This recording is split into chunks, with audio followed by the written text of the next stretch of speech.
Depuis le confinement et l'explosion du télétravail, des citadins rêvent de se mettre au vert dans des maisons individuelles.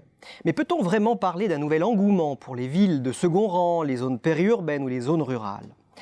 La période de reconstruction d'après-guerre des logements collectifs, puis la construction des grands ensembles ont laissé place dans les années 70 à l'étalement urbain. C'est l'essor de la maison Phénix, des banlieues pavillonnaires, des zones commerciales, bref, de la France des ronds-points et des gilets jaunes. L'emploi ne se situe plus là où l'on vit et la voiture, ou le train, devient une seconde maison. Depuis 1984, pour leur résidence principale, les Français délaissent non seulement Paris, mais aussi les zones rurales, au profit des unités urbaines autres que la capitale, aussi bien celles de plus de 100 000 habitants, telles Lyon ou Bordeaux, que celles de moins de 100 000 habitants. Les plus grandes ont verdi leur politique urbaine et réduit la place de la voiture en ville pour les faire venir. La croissance des résidences secondaires est en ligne avec le marché immobilier. Leur poids est stable depuis 1984 à près de 10%. Mais ce chiffre cache un effet yo-yo avec une période d'accélération jusqu'en 1989, puis un ralentissement jusqu'en 2009, avant un nouvel essor.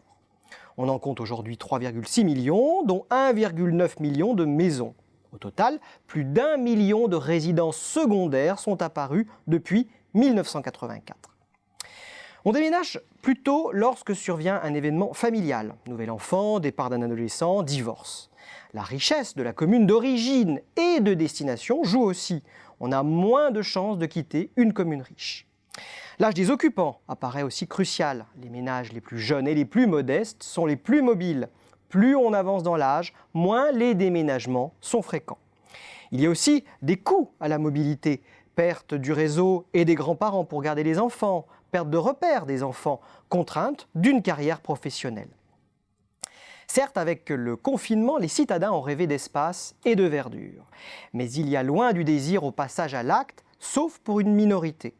Si bien des Français rêvent aujourd'hui de se mettre au vert, les contraintes économiques, familiales et professionnelles, ainsi que la flambée du chômage, les feront revenir à la réalité. Un exode urbain massif et un rebond des zones périurbaines post-Covid-19 est donc peu probable.